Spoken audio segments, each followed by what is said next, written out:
Welcome to one more edition of Politics Done Right. I'm Egberto Willis, your host. Thank you so kindly for being here with us. Today, we are going to prove that grassroots work, that being engaged work. We are honored today to be with the legal director and waterkeeper for Bayou City Waterkeepers, Kristen Schlemmer. How are you doing today? I'm great. How are you doing? I am doing great. Let me tell you, when I heard about your organization, I'm here in Houston too, and you guys cover entirely Harris County to make sure that we can actually touch the waters throughout our town, our city. And then I learned about all that you've done. So I want to say, first of all, thank you. And then secondly, for our program, I think you are going to show that civic engagement works. So why, first of all, don't you tell me a little bit about yourself? Well, I'm from Houston. I grew up in Kingwood and other parts of Houston, actually, but I thought I'd mention Kingwood since I yes, because that's where I'm from. Yeah. Graduated from Kingwood High School in 2000 and then left thinking that I may never come back. I went to Austin, UT Austin for college, moved to New Orleans right after Katrina for law school.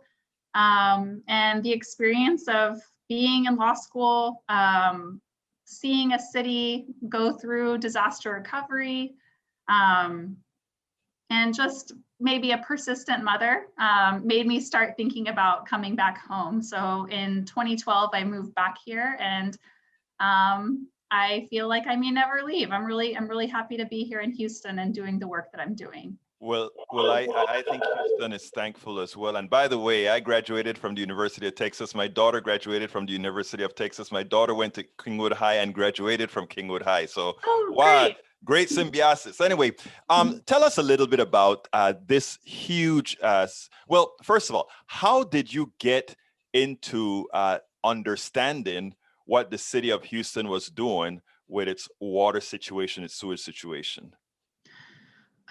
So as an organization, Bayou City Waterkeeper requested a ton of public data. And we knew that existed because the city of Houston, for each of its 39 wastewater treatment plants, has to have a permit from the Texas Commission on Environmental Quality.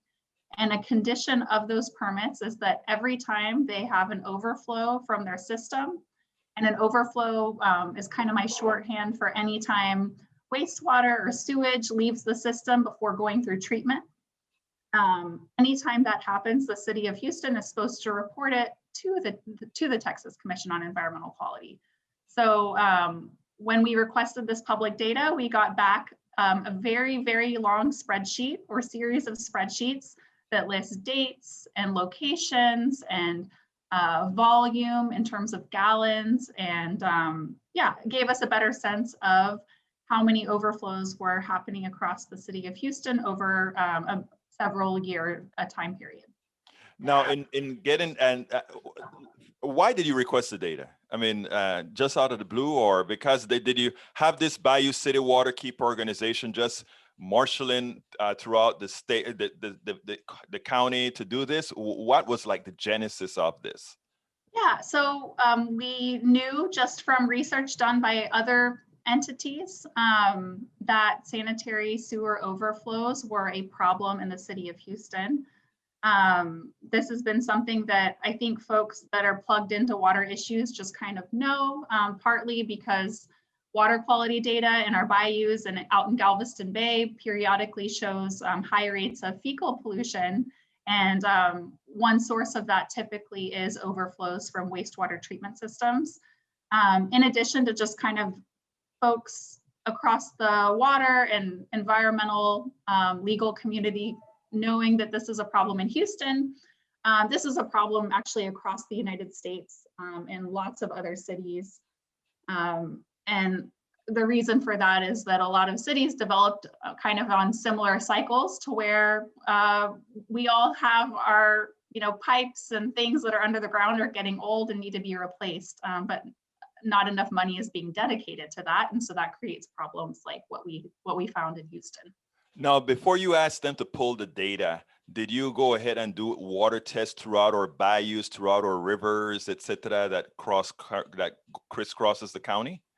Our organization didn't, but other entities across our region have. One would be like the stream team housed under the HGAC, and I think Bayou Preservation Association also has some stream team volunteers. But really, what's interesting about this kind of lawsuit is, what this turned into was a lawsuit, is that the city of Houston already is telling us we have released sewage when we weren't supposed to. So, and we did it thousands of times. So it makes it to where you don't exactly have to go out and do that sampling to know it's a problem, or to know how specifically it is a problem. Because just based on what's written on paper, you know that it's a really big problem. That is interesting. So you're saying that they weren't really trying to hide anything. They were telling you as they had these mishaps, they told you.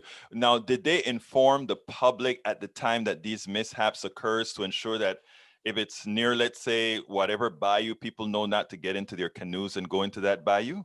In most cases, no.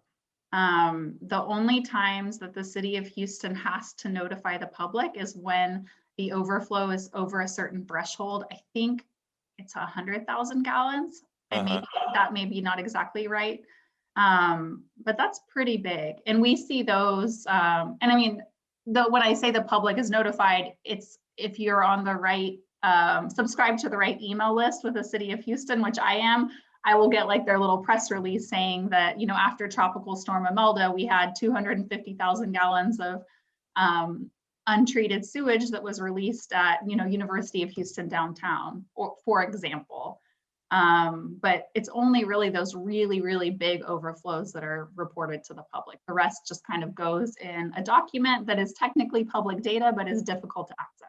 Well, yeah, that is how, they have a tendency to do that, right? Release it in a little spot in a newspaper or something, and they fulfill their legal requirements. Nobody really sees it. And it goes on from there, except if we have watchdogs like Bayou City Waterkeeper who make sure to further tell the people that, hey, this is what happened and you need to do something about it. Tell us a little bit about the lawsuit proper now. In other words, how did you go about it and how did you go about getting that big win? So the lawsuit was filed under the Clean Water Act. And a cool feature of the Clean Water Act and other federal environmental laws is there's something called a citizen suit provision. So that means that we don't have to wait around for a federal or state environmental agency to take enforcement action against polluters. In a lot of cases, groups like ours, people, working together or alone can, work with a lawyer and get a lawsuit on file to go target pollution themselves. What you have to do, though, before you can file this lawsuit and stand in the shoes of an environmental enforcer, is serve what is called a notice of intent to sue. And that's where you send the letter to the polluter. In this case, it was the city of Houston, along with federal and state environmental regulators saying, hey, in 60 days, we plan to file a lawsuit against you. Here's the basis of that lawsuit. And kind of the reason there's this procedural hurdle is because it alerts the federal and state environmental regulators to the problem, lets them know, hey, here's your chance to do something. And if you don't, we're going to move forward. So in this case, actually, the Environmental Protection Agency at the federal level and the Texas Commission on Environmental Quality at the state level did choose to file an enforcement action 59 days after we gave them our 60-day notice of intent to sue. So that enforcement action moved forward and we intervened in it. It's a legal term, we were called interveners and participated in that enforcement action. And so that was back in 2018 when it was filed. And basically from 2018 until the spring of 2021, there's been this settlement called a consent decree that was negotiated. And we've been involved at different points, kind of very much as an outside advocate, pushing for more transparency in the process, better community engagement, and through and also throughout this process, we've been very focused on environmental injustices in the sanitary sewer overflow problems, because those are all kind of categories of things that weren't being addressed by either the city of Houston or by the regulators who filed this environmental enforcement action. Now, they committed to $2 billion. Is that $2 billion in improvements? And if that is $2 billion in improvements, who tells or ensures that that $2 billion go to solve the problems that you sued them for in the first place? Yeah, so that is $2 billion in improvements.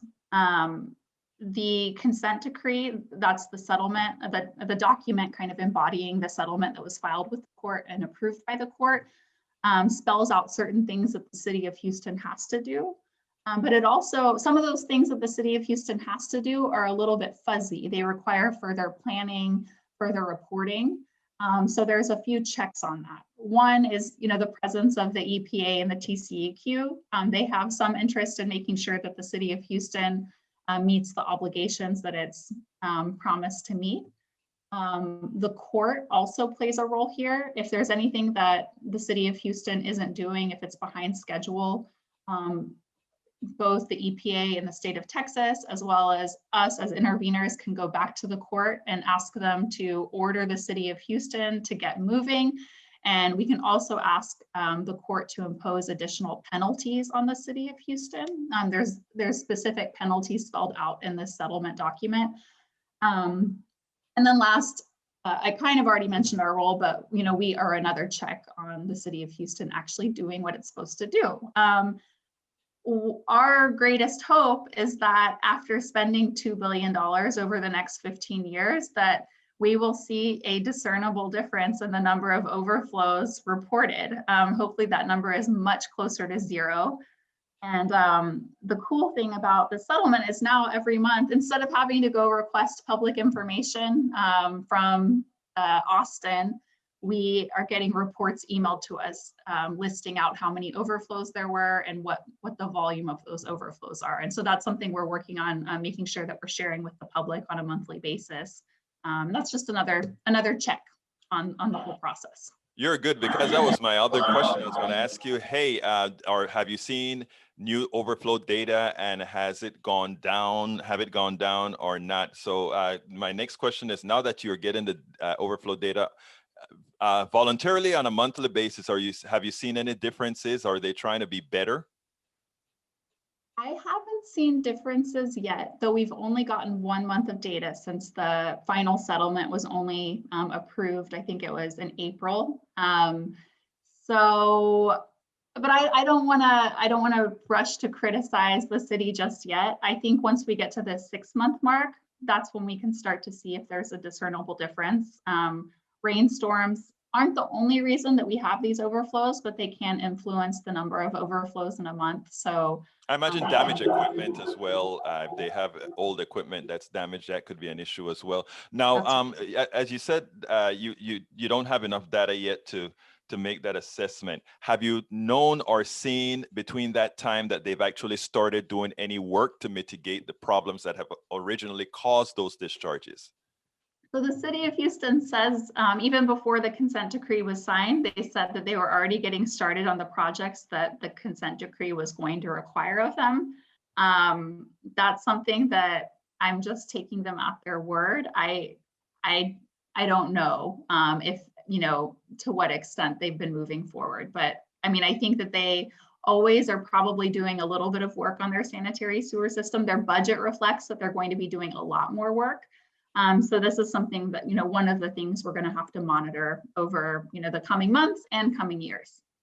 Okay, you do some other work as well. You actually make sure that developers don't develop in areas where it would make our water conditions worse, whether that be flooding or pollution. So why don't you tell us a little bit about that?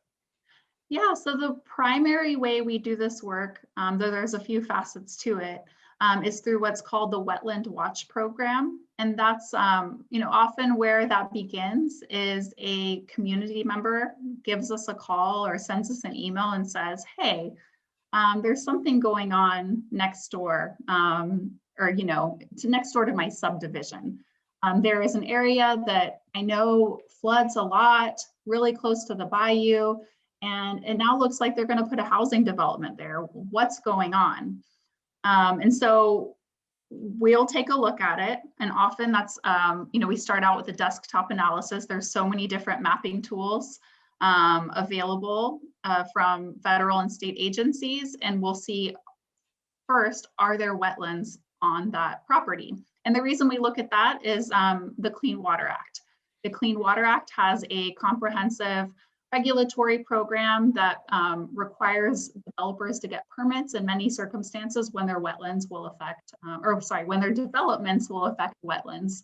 And one of the reasons we care about that is that, wetlands are a major feature of the greater Houston area, and they're also offer tons of protection from flooding. Every time we fill in a wetland, we lose flood protection.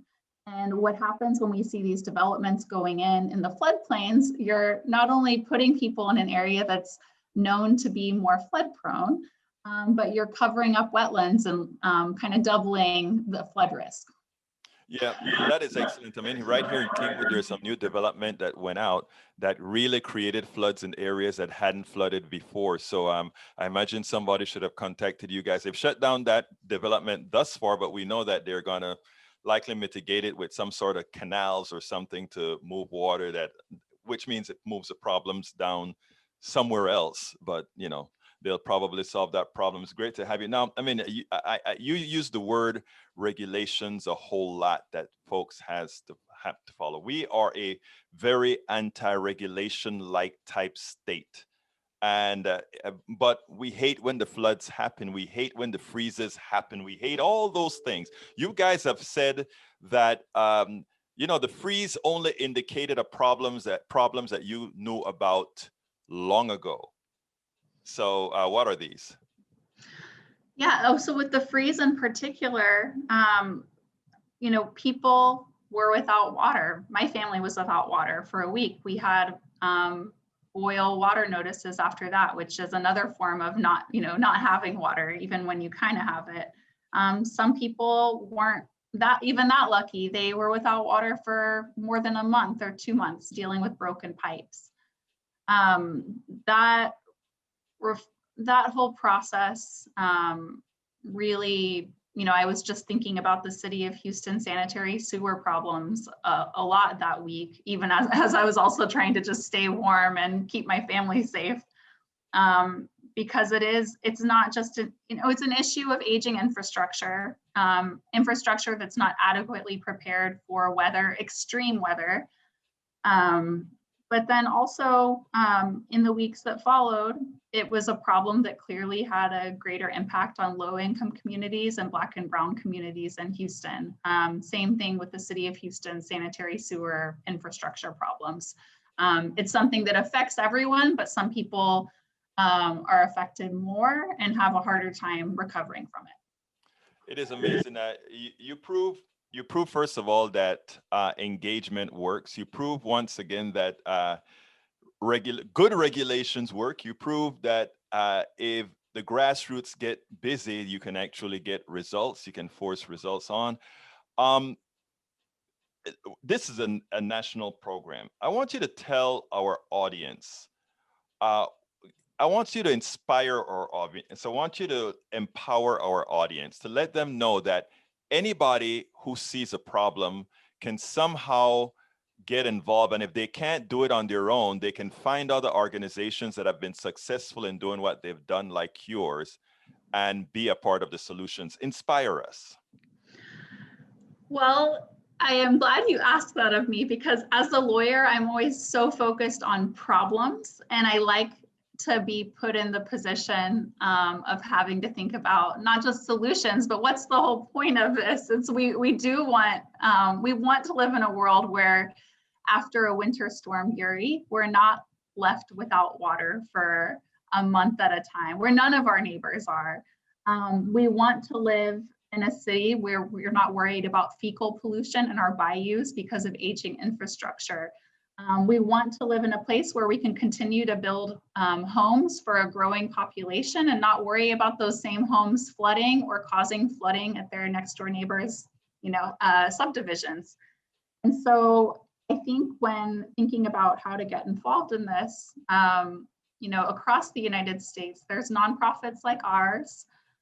There's like-minded people, and you just have to find them. I think it's so important not to try to tackle things on your own and to build coalitions, whatever that looks like. It could be engaging your neighbors to address a problem that is affecting your neighborhood in particular, or finding people dealing with the same problems as you across your city or even across the United States. The internet's great for that kind of organizing.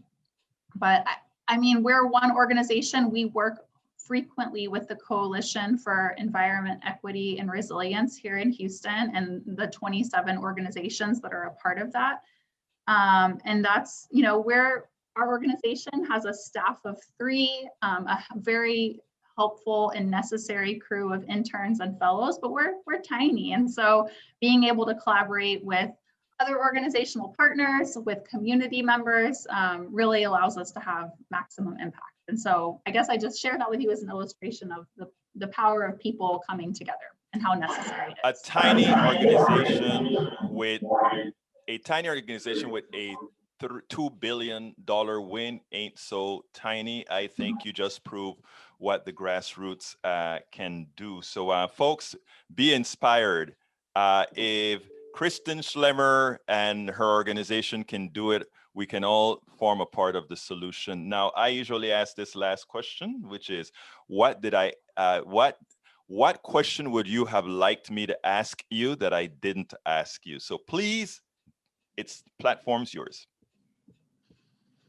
Gosh, I think maybe the only thing I would add is when thinking about, because you touched on regulation, and I was talking about regulations, particularly in the context of wetlands and them getting filled and that causing more flooding.